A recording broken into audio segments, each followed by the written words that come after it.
Welcome to the Shadow Talks. Without wasting time, let's go to the video.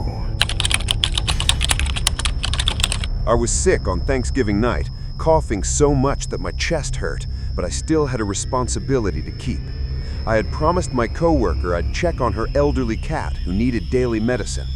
Even though I felt weak, dizzy, and exhausted, I grabbed my things and left my dorm because I didn't want to break my promise. The cold air made everything worse, but I kept going, telling myself it would be a quick trip and I could rest after. On top of that, I also needed to pick up my tennis rackets and bowling ball from my dad's place. I only visit him a couple times a year, so this was my only chance for months. My dorm was too small to store anything, so I relied on public transit. I took the light rail toward his area, planning everything carefully in my head. Despite being sick, I was determined to finish all of this in one trip, even if it took hours. By the time I got back and walked to the bus stop that would take me to my coworker's place, it was around 9 p.m. The streets were empty because of the holiday. My phone kept telling me the bus was 1 minute away, then suddenly changed to 15 minutes. I had been waiting over 30 minutes in the cold, coughing non-stop and carrying heavy bags. I felt small and vulnerable standing there alone in the dark. Then a car full of young men pulled up nearby. They were laughing loudly and speaking another language. I assumed they were just dropping someone off, but after a moment, one of the men stepped out and the car drove away, leaving him alone with me at the empty station. I tried not to look at him. I just wanted the bus to come so I could leave. I purposely stood away from the bus bench so I wouldn't cough near anyone, but the man walked straight toward me and sat right next to me. I tried to ignore him and kept staring down at my phone, pretending I didn't notice him watching me. My heart was pounding because something felt off, but I didn't want to react or make things worse. Then suddenly, without warning, he stood up and wrapped his arm tightly around my shoulder. I froze. My entire body locked up.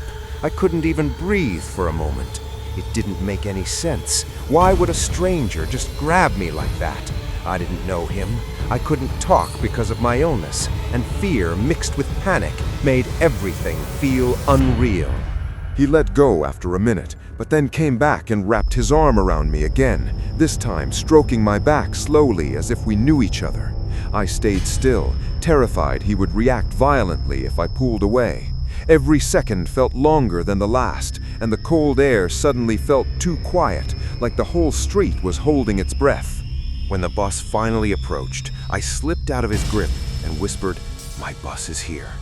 He made a comment that made it clear he was planning to follow me. I got on the bus and stood instead of sitting because I knew he would sit right next to me if I did. I messaged a friend, trying to stay calm while he watched me from a few feet away. I decided not to go to my coworker's house because I didn't want him to know where she lived. Instead, I planned to get off at my workplace's stop. Even though the shops were closed, I knew security cameras and coworkers would still be inside. When the bus stopped, he got off with me immediately and grabbed my shoulder again, even tighter than before. I walked slowly on purpose, because if I ran too early, he could catch me before I reached the back employee door. My heart was racing so hard that I felt dizzy. I kept picturing him dragging me somewhere if I made the wrong move. I just needed a few more seconds, a small opening, anything that would give me a chance to break away. When we reached the back door area, two coworkers happened to be standing there talking with the door open. The man's grip loosened just enough while we walked. I used that moment to slip out of his hold and run toward them. I could barely talk, but managed to warn them. They slammed the door shut right before he tried to force it open. The door handle rattled violently as he tried to get inside. We called mall security and watched him pacing outside through the windows. After a few minutes, he walked into the ice cream shop across the walkway. Security arrived shortly after. I later learned they wanted me to press charges, but nothing ever came of it. To this day, I still don't know what that man wanted, and I don't think I want to know.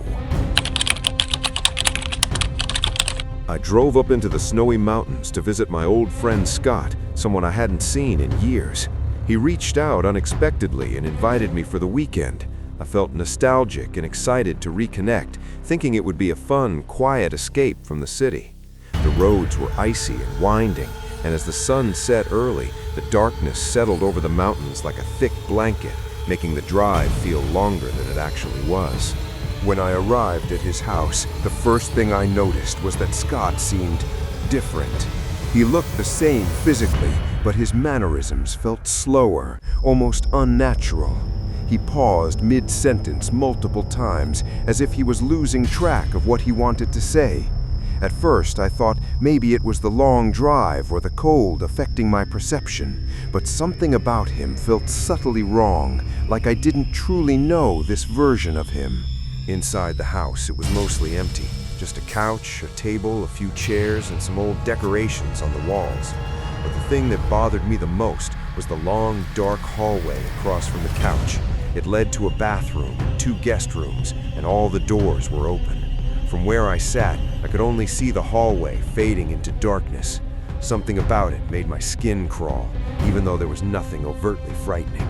That first night, I slept on the pull-out couch. Around 2 a.m., I woke to fast footsteps running across the floor above me. They sprinted back and forth repeatedly, then stopped suddenly. The silence afterward was almost worse than the noise. I waited, tense, expecting something else to happen, but nothing did. I tried convincing myself it was just the old house settling, but my gut told me otherwise. The next day, Scott barely spoke. He walked up and down the hallway several times without explanation, and I noticed I couldn't hear any water running in the bathroom. Every time I asked him a question, he just nodded slowly or paused before answering. My unease grew as the day went on, but I tried to convince myself it was just nerves or my imagination. Still, every glance down the hallway made me shiver. That night, a snowstorm rolled in. The wind howled, rattling the windows and making the walls tremble. Around 2 a.m. I woke again, but this time I heard something new. A soft scraping sound coming from the hallway, like something being dragged across the wooden floor. A few seconds later, there was a tap on the wall behind me, like someone flicked it. I froze. Darkness filled the hallway, and I couldn't tell what was out there. By the third night, I felt completely uneasy. I woke again at 2 a.m., but this time my body refused to move. I was fully awake, yet completely paralyzed. I could only see and hear. Panic surged through me as I realized I couldn't even lift a finger. I had heard of sleep paralysis before, but nothing could have prepared me for the absolute helplessness of it. Then, at the far end of the hallway, I saw him, Scott. He stood perfectly still, his outline swallowed by darkness. His arms hung at his sides. His presence was terrifying. I couldn't move, couldn't call out, could only stare. Every instinct screamed at me to run, but I was trapped in my own body, completely exposed to whatever he was doing. Slowly, he turned to his right and walked into the guest room at the end of the hall. Only then did my body regain movement.